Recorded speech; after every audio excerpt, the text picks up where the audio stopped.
Well, welcome. Thank you all for being here today. Tomorrow we get to open up with game lights and uniforms and another opponent, so we're really excited about that. It feels too warm to be in basketball season, but we're really excited for that to come. We're ready to play another opponent and learn. There's a lot that I've loved about this team, a maturity, experience. Something we've really challenged them in going into this season is being more player-led, having more player accountability, and we've seen some really good growth in that. So I think the biggest thing from our perspective is we're ready to learn more, and through the course of the season, figure those things out and keep getting better. Are we doing mics or just? I'm not sure. Okay, well, I'm gonna shoot. Okay. Nationally, you've received some recognition, Mm-hmm. but in the Big Ten polls, not even in the top five. Should that be considered a level of disrespect, or do you just not want them to even broach that? Well, I think there's a few things with that. I think being ranked nationally preseason to me is a testament of what we've done in the past. A lot of times, that's a lot of what has happened, which is a good thing for our program. But we also know last year was last year. In the league, I think it's a testament to how good the league is.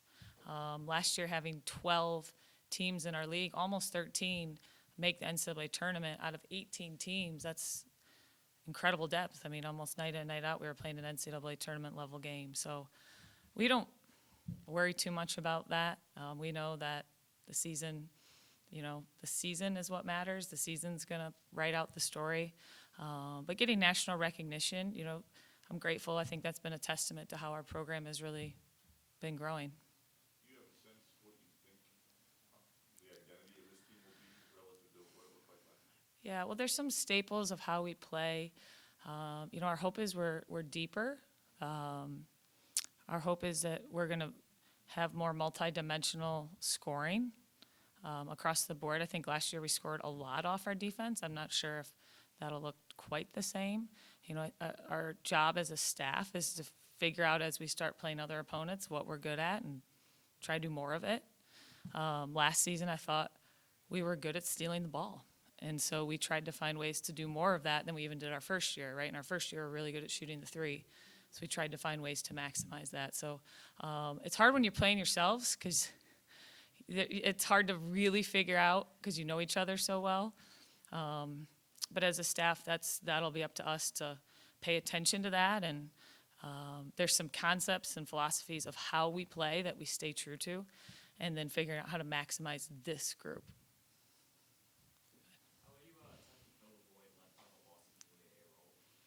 I think one thing that is fun about coaching new teams is it's never about filling a void. It's about creating a new team. And Julia left a legacy here. She had a great career. Her last 2 years especially, she's such a special part of our program. But we never put an expectation on any player to be somebody else or to fill those shoes. We just try to figure out how we become a really good team with this group. Mm-hmm. Yeah. It looks like they know what's going on, and they take accountability in that. And they peer-to-peer, one of the strongest forms of motivation, one of the strongest forms of momentum is peer-to-peer conversations. Think of that in our own lives. I think of that with my children. One of the strongest motivators is when you hear the truth from somebody in your cohort. That tends to be more motivating. So that's something we've been pushing to do that. You have to know what's going on. You have to have some courage. You have to be able to receive it. You have to be able to give it. And I think when there's high trust level, those things happen. And in the middle of a game, sometimes it's said nicely and sometimes it's not. But if there's a high trust, it's for the right reasons. Grace and Abby were the ones elected captains. What have they kind of shown you in that regard? Just a focus on the group. I think they've done a good job of working hard, paying attention, caring about the team, making sure that we're doing what we need to do. In our program, you run for captain and you have to explain why you want to be captain. You don't just run for it. You have to have a a platform and a reason for it. And their mission is the group. Their mission is, and interesting. Grace has had a huge impact on our program immediately, and then Abby's had experience of playing every role. Very rarely does a student athlete literally experience every possible role through their career. And for her to still show up and really care about the team and put the team first, I think that was reflected in her getting voted captain. You've been able to do well out of the portal. Talk about, I guess, and Claire would never, say that she's had a lot on her plate, but it looks like you brought in some players that are going to be able to give her more relief at the point, and maybe she'll play a little more too. So how will that, I guess, enhance her play? Yeah, well, the more good players we have, the better we all are. That's one of my favorite parts about basketball is that when you get a group that relies on each other and you get more good players doing that, everybody's job becomes a little bit easier. And so, through the development of our returners, through players that we've added through the portal, through freshmen, that's the goal, is how do we keep creating more high-level players, and ultimately makes the game easier for everybody. You mentioned needing to play somebody else. Obviously, the Yeah. competition is different to a certain point. What are you most curious about with this group? Like, what do you not know yet? That you know? I love that you asked that, Graham, because I feel like we know a lot and yet we know nothing. Like when the game lights come on and it's real and it all counts, you learn a lot, because in practice, what does that mean? It's different in the game, right? What are our best lineups? What are our best rotations? Who's best together? Who can you count on in clutch moments? Who can remember an adjustment, right? Those are all things that when the game lights are on are different than practice. They are. As much as you try to simulate practice to be like a game, I think you learn a lot in the game. And that's what we've shared with our team. I think right now we're going to keep evaluating. I always say we don't guess and check. We watch tons of film. We use tons of data. And we're going to keep paying attention to best lineups and how we can be successful. They're hoopers. They love to play. They're gym rats. They're kids who love basketball. And, for me, something I share with the team is I'm very drawn to people who are passionate. Be passionate about something, right? Have something that makes you tick and you get excited about and you want to work towards, whether it's basketball, piano. They just had that beautiful Beauty and the Beast at the Wharton. Whatever that is for you, I'm so compelled by people who bring passion into a space, and our freshmen have that. What about the transfers that you brought in, what you kind of noticed from them? Yeah. Experience. They've all played a ton of college basketball. They've played high-level college basketball, and so there's a quick learning curve. They've when we talk about different ways we guard or different actions, or they've played a lot. So their ability to pick up on some of the new things we're doing and translate it has been really good. Grace, the attention she got last season, how do you think that helped her grow as a basketball player, just overall? Yeah. Facing that? Well, Grace also just works really hard. So she's someone who just keeps developing, regardless of, she's somebody who has a plan for what every day looks like. She loves basketball. She loves getting better at it. I think this summer her experience with USA Basketball was so helpful, playing against the best players, with the best players, and what that looks like. There's so much that goes into trying to win a gold medal, right? It's like every box out, rebound, make the extra pass.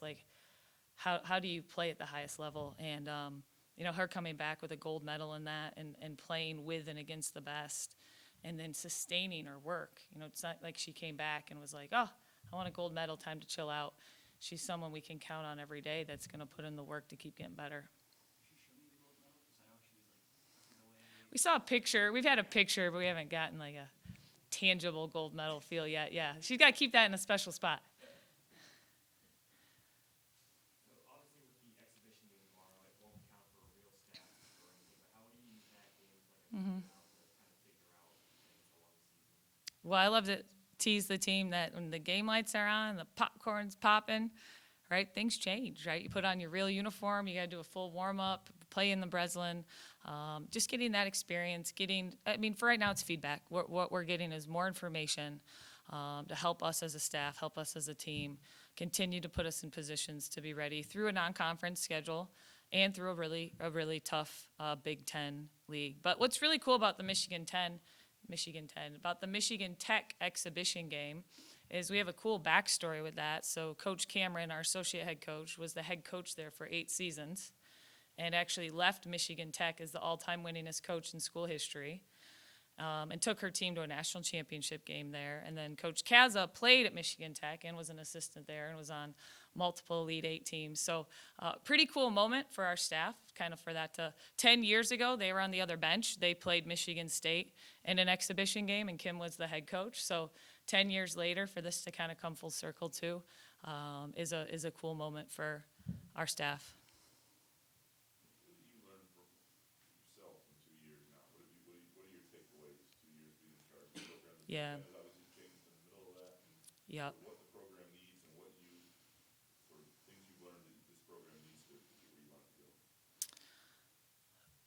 One specific is rebounding, the defensive rebounding piece. And when you press and when you pressure, and how do you sustain that? That's just so important. When you look at the best teams in our league, that is something they do really, really well. They do not give up a lot of second shots. And so that's something we've spent a lot of time on. Last year, we became a much better offensive rebounding team. We want that to continue to evolve. But the defensive rebounding piece of the best teams in our league, the best teams in the country, they just don't give you a lot of chances. And we got to find ways to be better at that. Last year we stole the ball a lot to win possessions, but we have to match that also with keeping people to one shot. Is that hard to do when you're a team that puts a lot of... Oh, it's harder, but it's just as important. Yeah. About Cameron and Kaza having this moment Yeah. in the exhibition game. When you started at Bowling Green, your first game was actually here at Oh, yeah. Michigan State. So you got to have that moment, and then a couple years ago, Yeah. you get to experience it from the Michigan State side. What Yeah. was that moment like for you, and what do you expect that they'll be able to experience in this one? My moment when I was at BG. When you came back at Michigan State Oh, as head coach, and you're yeah. like, oh, this is a full circle thing. Oh, it was cool, and I was very nervous. You walk out, you're like, oh gosh. I remember our first game we played Oakland. But I remember my first game at Bowling Green, everybody was like, this is so cool, because the schedule was planned before I became the head coach, so I didn't plan the game. Everybody's like, oh, it's so cool you get to go back home for your first game. I was like, sort of. Like, I don't know how cool this is going to be. Because at the time we took over a program that was rebuilding too. But how life intersects and how the game of basketball is small, and, these are sacred moments when you can when you just see things intersect and be grateful for the places you've been and the opportunity that we get here at Michigan State.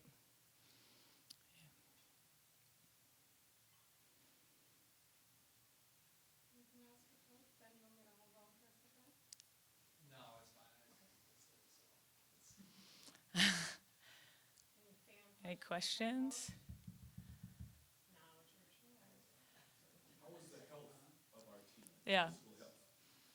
Well, Juliana's coming back, so she started really kind of getting way more intermixed in practice now, so we're excited about that. And then Inez Sotelo has a foot injury, so she's going to be out for the beginning of the season. We're hoping to have her back sooner than later. And she had also had an awesome summer and has really come back an improved player, so we'll be happy to get her back. Is that like a December, January thing, or is that even earlier than that? I don't know for sure. We're hopeful it's sooner than later. We're hopeful to have her back by conference, maybe before then. But just say some prayers, and we want to make sure she's healthy, but we'll be excited to get her back soon. I guess, I don't know if it's already asked and answered, sorry about that, but with all the roster turnover, who have you seen sort of step up from the players in terms of Yeah. leadership in the locker room? Well, I think our leadership overall, we've had a better collective leadership. I think we're also older, and so some of these things they've heard for a while. So they're in a better space to be able to own that, to have an ownership around that. You know, a player that we feel like has taken a big leap from where she was a season ago. I mean, I could talk about a lot of our kids, but Kennedy Blair for sure has taken a big leap from her freshman year where she was out. Last year, you know, she definitely got some moments, and this year she's really put in a lot of work in this off season and has taken a big step forward. With Isa, I just thought of this. Is she like expected to have a role for this group? I know she talked about it. Yeah, we're so thrilled to have Isa back, and to be out 2 full seasons, and that's hard, right? The patience through that, the courage through that. And one thing with her being out 2 years, I've absolutely picked up on with her. She's learned a lot about the game. Like I think of even 2 years ago when she was playing to now, just her feel and understanding of what's going on has gotten a lot higher. And she makes us, you know, she gives us a lot of versatility, gives us a different look, a lot of size, you know, a real rim protector, can guard, you know, we have good size in our league. So it just gives us some versatility with matchups and gives us a different look. So it's been great having her back.